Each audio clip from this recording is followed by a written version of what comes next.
Hello folks, welcome back to Marketing Management and Brand Identity in the music industry. Today we're talking about something really exciting, something I am really excited to teach you and to share with you, and that is all about royalties and seriously, how the money flows. It's really important because, especially in today's music world and music industry, if you are trying to make money in this industry, okay, and you have signed with a label, you want to understand the ins and outs of royalties and how that money is going to get to you. And trust me, there is a lot of different things going on in terms of royalty fees that a lot of artists, a lot of new artists who sign, even with indie labels, don't quite know and understand. So let's talk a little bit about it today. As always, folks, you can find this presentation on our Google Classroom in the form of slides if you wish to go through it at your own pace or a little bit more in depth. All right, let's get started. So the first thing that we're going to be talking about here is just general royalties. What the heck is a royalty? Okay. Well, artists receive royalties from uses of their sound recordings from the label itself. So they receive money for every time their sound gets used, whether that be in a digital recording, in a CD, even a vinyl.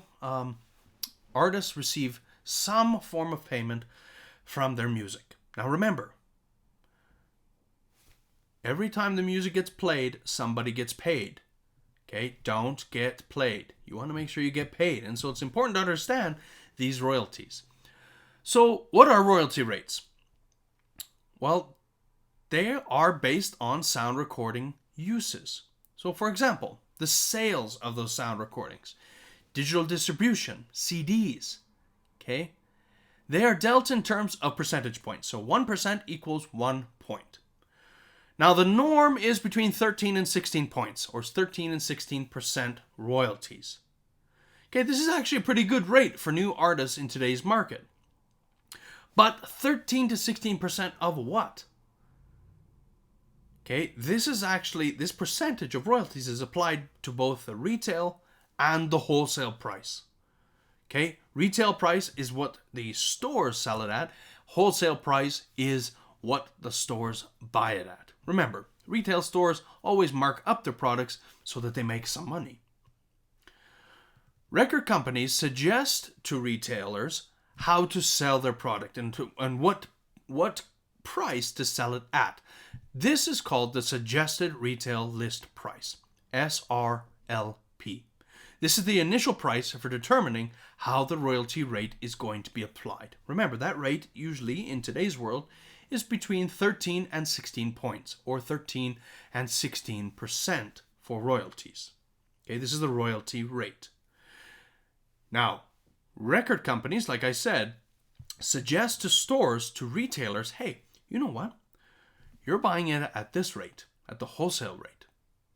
We think you should sell it at this rate in order for you to make money and for us to make money. So that's called the Suggested Retail List Price. Okay, and royalties will be applied to the retail royalty base price. Okay, which is outlined in many contracts with many different deductions. Let's talk a little bit about them. So, the Suggested Retail List Price, the SRLP, okay, to get this, the retail royalty base price, so what you are going to make in terms of royalties, you are going to do the following. You're going to take the retail list price, the Suggested Retail List Price, the SRLP, you're going to subtract a bunch of deductions. The first one is this packaging deduction. Okay, and this is going to give you your retail royalty base price. What is that baseline of the amount of money that you're going to make in terms of royalties? So what is a package deduction? Well, package deductions are everything that goes into packaging and marketing the product. So artwork on the album creates value for the sale of the album. Thus, the artist should not make money on the artwork, but only on the music, right? The artist does not create the artwork. So they're not actually making money off of the artwork. And so they have to deduct that from their royalty. and we call this a packaging deduction. Companies took this into account when calculating royalties and would deduct amounts for the artwork that helped sell the albums. That changed throughout time and throughout history of the music industry. So when vinyls came out, labels, companies would take 15% as a packaging deduction. So if you're making, right, remember, you're making between 13 and 16% in royalties. Okay. The companies with vinyl are going to take 15% of that 13 to 16% for packaging deduction. For cassettes, it went up to 20%. In the 80s and 90s, 25%. When CDs came around, it was about 25% packaging deduction for the artwork that is found on there. For example, a Jay-Z album, okay? So Jay-Z came out with this new album. We're going to calculate some of these royalties, okay, and the packaging deduction and how much you're actually going to make. Okay, remember, calculations also apply to singles, not just to the albums themselves, but to single songs too. Okay, and this is really important when we move into the digital age and the digital part of this. Okay, so Jay-Z album, boom, he's dropped this album. Cha-chun, good stuff. The suggested retail list price, okay, so that is what the label suggests to the retailers, to the stores, to sell the album at. It's going to be $16, okay? So Sunrise Records in Cross Iron Mills Mall is going to sell the new Jay-Z album for $16. That's the retail list price. So now we're going to calculate to see what the royalties are that you're going to make. So we've got the retail royalty base price. Okay, remember that's going to include a 25% packaging deduction. So you're going to take suggested retail list price of $16 and you're going to subtract the packaging deduction at 25%. Because remember, we are in the 21st century. Yeah, we have CDs still. 25% is the packaging deduction norm. Okay, so $16 album, subtract 25% for packaging deduction. Now we just have $12 to deal with. Your royalty, the retail royalty base price that you're going to make, is, remember, it's between 13 and 16%. We'll go up to the higher end to 16%. So on $12, okay, we're going to apply the 16% royalty, which is $1.92. So for every CD that Jay-Z sells, he only makes $1.92. Now, considering all of the CDs that he's selling across the entire world, okay, he's probably raking in a good chunk of change. But we're going from $16 to what you're spending in the store for this CD all the way down to $1.92. That's how much the artist makes out of 16 whole dollars. But we're not quite there yet. $1.92 is only with the packaging deductions. There's more deductions to come. Let's talk about them. Now, before we get into this, we've got third-party licensing. So, independent labels may offer a different royalty rate and may be willing to pay you a 50% profit-sharing agreement. So, you will actually make 50% of every dollar earned. So, we'll go back to Jay-Z again. If they sold that album, right, for $16, now the wholesale price is going to be a little less. So let's say the wholesale price is going to be $14. Okay, the store is selling it for $16. They're making $2. That $14 for every Jay-Z album sold, you will make half. You'll make $7 per album. That's pretty good, right? The indie label is going to fork over the money for production, manufacturing, distribution, marketing. They're going to do all of that. And they're going to split the profits with you, 50-50. That's what third-party licensing does. So when sound recordings are used in other types of situations, okay, so when your music is on a movie or a TV commercial, okay, or an advertisement that you see on YouTube, greeting cards are really big for this. Okay, there's music inside of greeting cards. Now, fees for the third-party licensing of that music. So let's say your music is found in the television show, I don't know, Big Brother. Okay? Or what's another? Survivor, right? Your sound is going to be used in Survivor, your song. The fee is quite high, and they can go from as low as $5,000 to $1 million for the use of your sound or your label's sound that you've created. And every time that gets played through this third-party licensing, so every time that sound gets put into a gift card, okay, or a greeting card, remember when you open some greeting cards, you get the song coming out. Every time somebody purchases or retail purchases those greeting cards, you are going to make half, 50% of the profits on everything that those third parties use your sound for. So every time that television show reruns on TV, you get half of the profits. So it's really good to get into the third-party licensing world. But something that a lot of people don't think about is a digital download a sale of a recording, okay, or is it a third-party licensing? Is a digital download a sale of a recording? So, is the label selling that digital download to iTunes?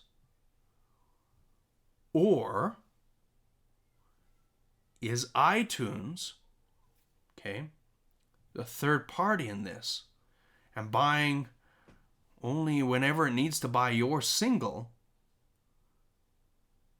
in the digital world? So, is it the sale of a recording, which doesn't fall under this third-party licensing, and you don't make that much in terms of royalties, right? Remember, if it's a sale of a recording, you are only making, right, 13 to 16% royalties. But if it's through third-party licensing, you're making way, way more. So it's an interesting concept, right? Is a digital download a sale of recording? So is Warner Brothers selling that digital recording to iTunes? Or are they just lending it to iTunes? iTunes is then selling it to you. And for every one of those sales, should you be making 50% of the profits as the artist? Very good question. We get into a lot of muddy waters here, and a lot of labels don't make this very clear. And that's where this huge controversy came in. So remember, as digital music started to become more important in the marketplace, record companies paid artists royalties for digital copies at the same rate as physical CDs. So they didn't see the sale of a digital recording as part of that third-party licensing. They saw the sale of a digital recording as simply that, a sale of a recording, just like a sale of a CD.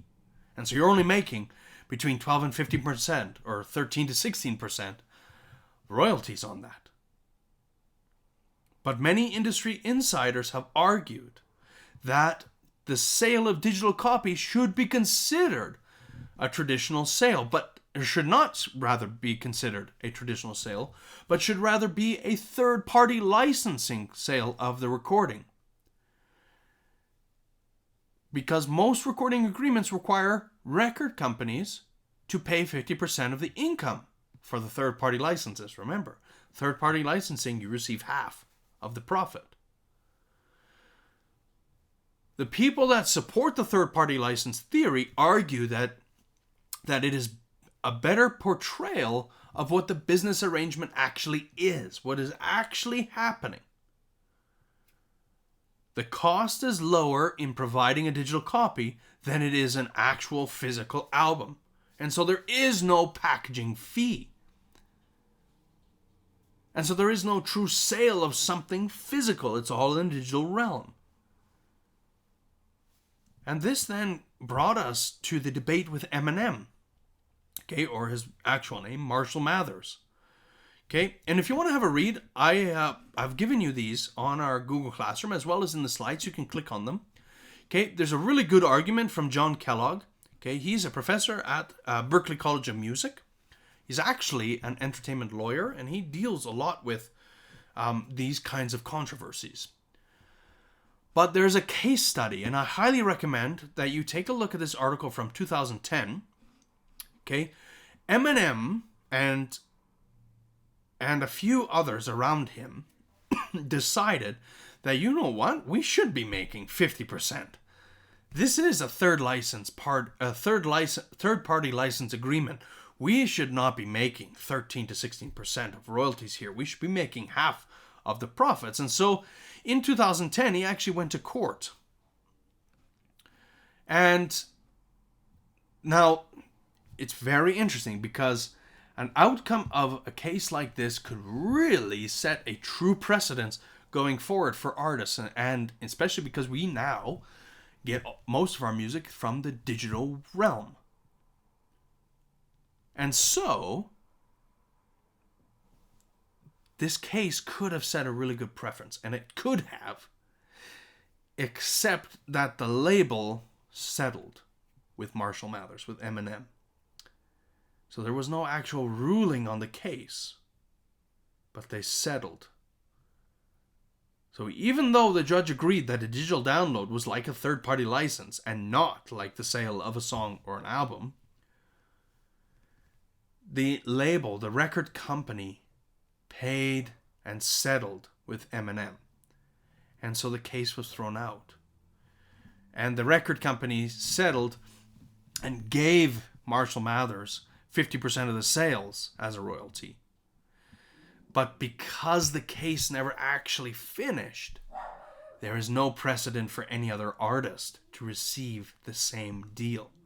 And so artists now are still receiving that 13 to 16% royalty as if it was a sale, a true sale of the record. So it's a very interesting precedent. And because they settled, there's not a lot we can do now. Unless if there's a big class action lawsuit, which very well could happen with many, many artists. But I have a feeling it would be the same type of thing. I think they would settle. I think they would take the money from the labels, and Eminem received a considerable chunk of money. Okay. Interesting stuff. All right. More deductions. So we got breakage deductions. Breakage. Broken things on the way in transit. Okay.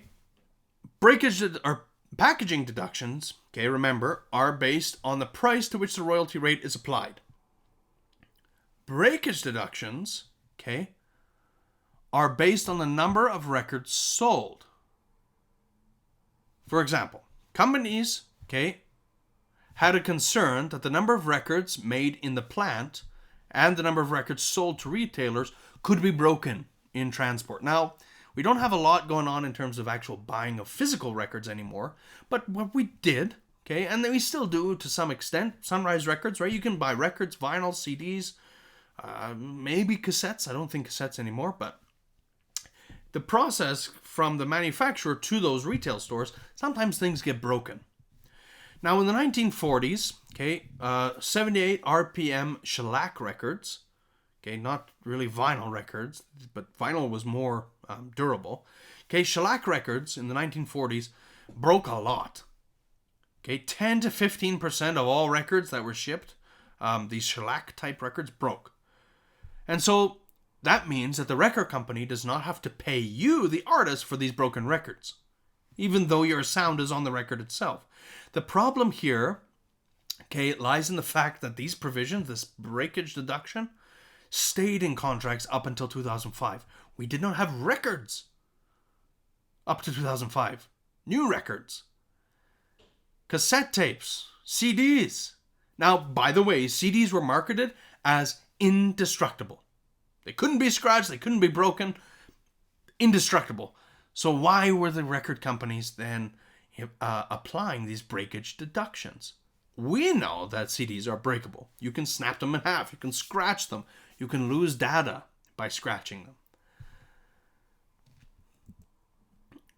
And so there was a fee, right? 10 to 15% of all records that were shipped, okay, broke. And there was this other fee that was taken off for breakage deductions. So that eats into your royalty.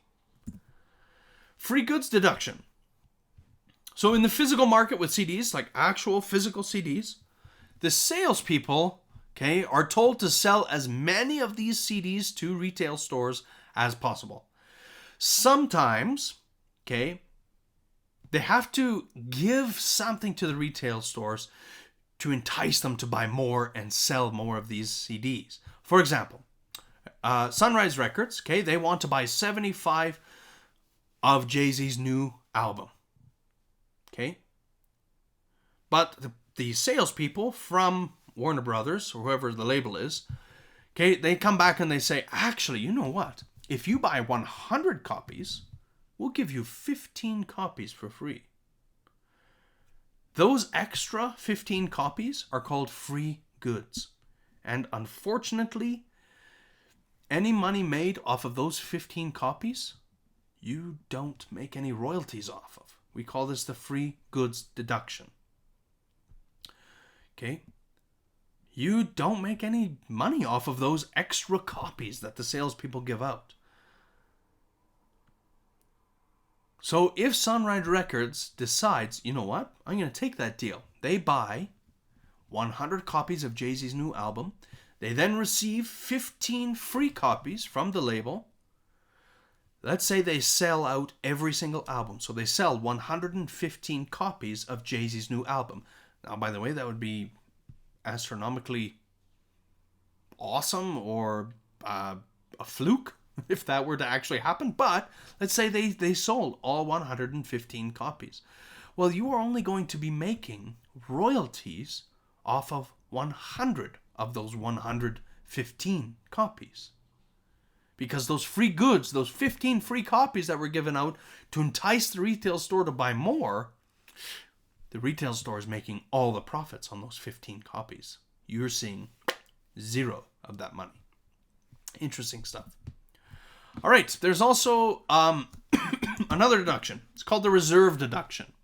So if a retail store does not sell all of their CDs, okay, they buy 100, but they only sell 50.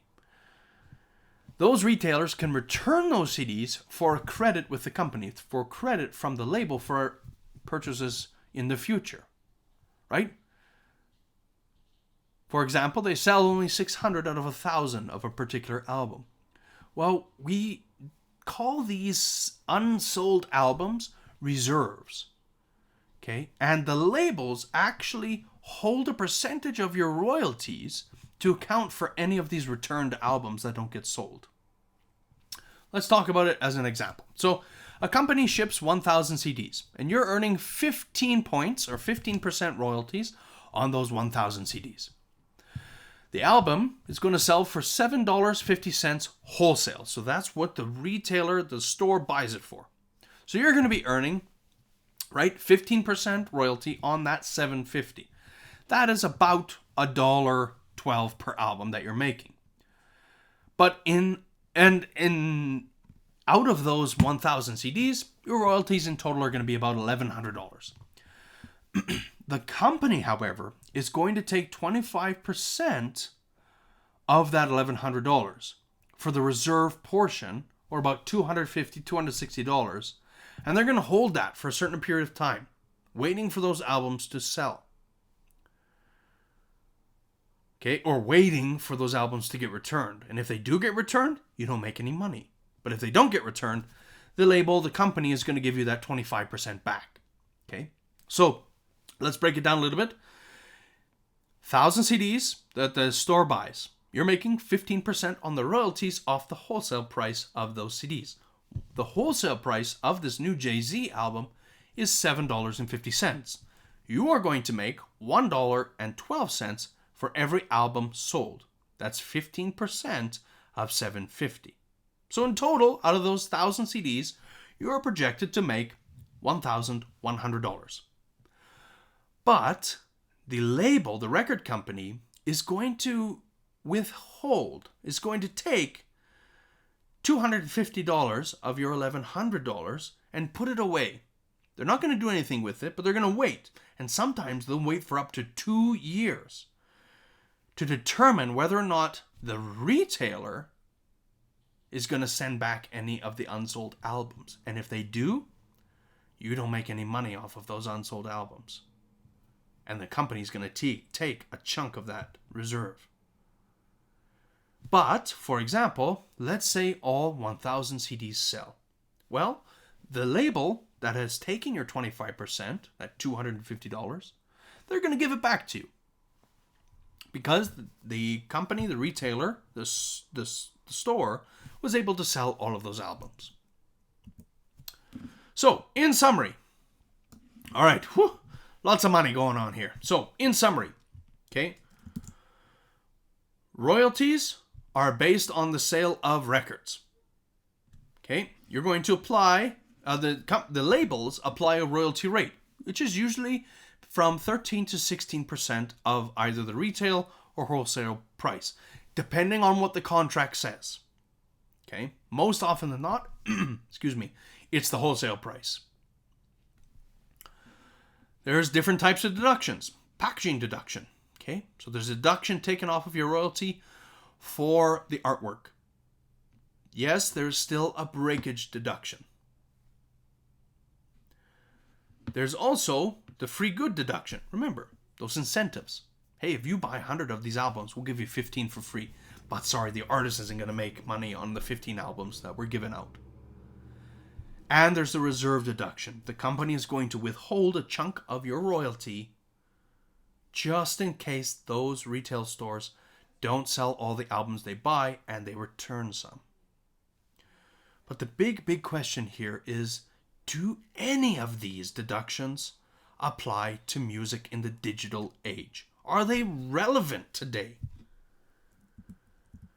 Well, I would argue no. Right? Maybe we have still some packaging deduction. Okay, there's still artwork going on in the digital world, but we're not actually manufacturing a lot of CDs anymore. Breakage deduction? No. Digital world? There's no shipping involved, so there's no breakage. Nothing can get broken. Okay, this is digital information. Free good deduction? Well, no, because you're buying these stores aren't buying a whole bunch of CDs and waiting for them to sell. The consumer is buying the albums or the singles on demand.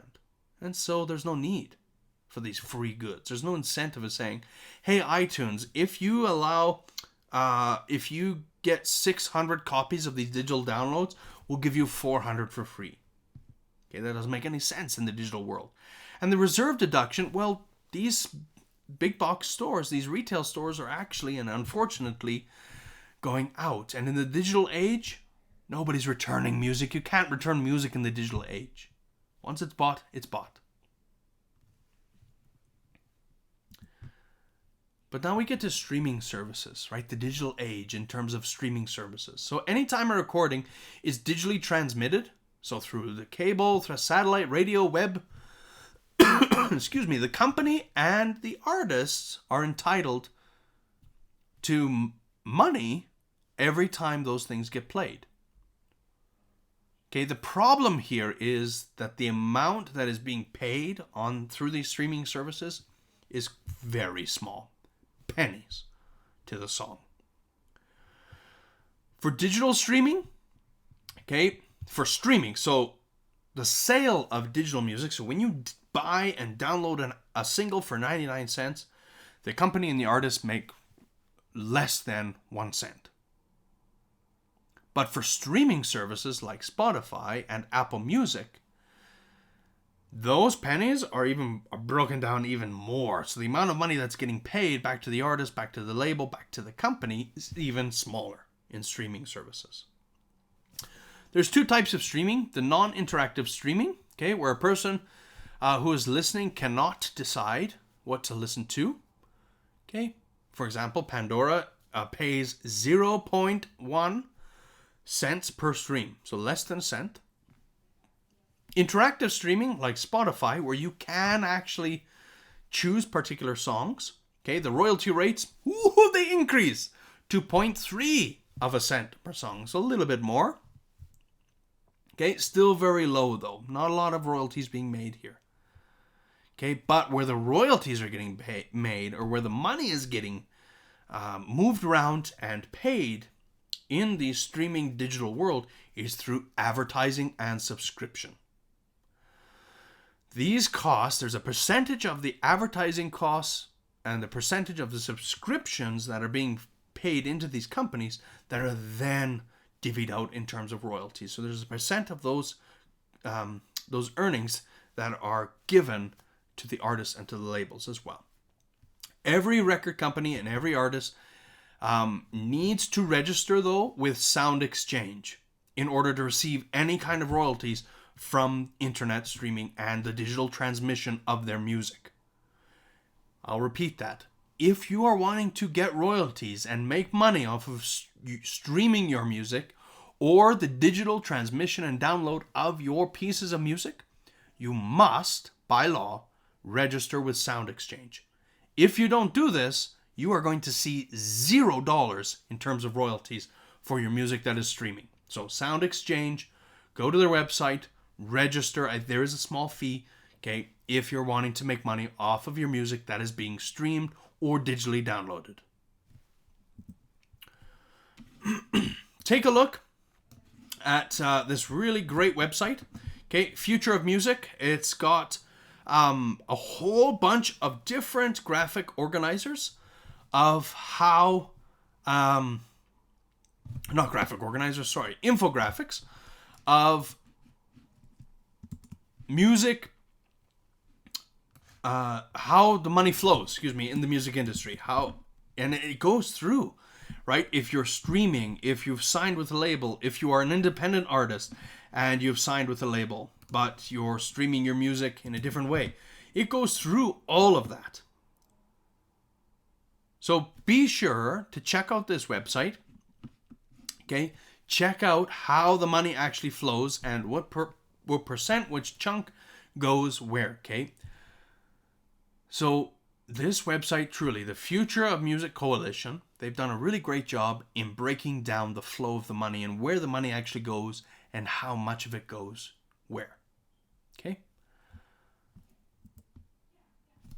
Next up, next week, we're going to be talking about advances. So these are the amounts of royalties that are paid in advance. So sometimes an artist will get a chunk of money saying, hey, John or Jay-Z, you're going to write another album in 2 weeks. Here's a chunk of money now, and when you record it, okay, you're going to make some royalties off of it later. And then in 2 weeks from now, we're going to be talking about the 360-degree deal provision. So there's all these different things that are in your contracts. All right, folks. I believe that's all for today. Thank you so much. As always, don't forget to answer this week's discussion question. If you have any questions at all, or you want to say hello, fire me an email. I am always here. Until next week, thank you very much. Bye for now.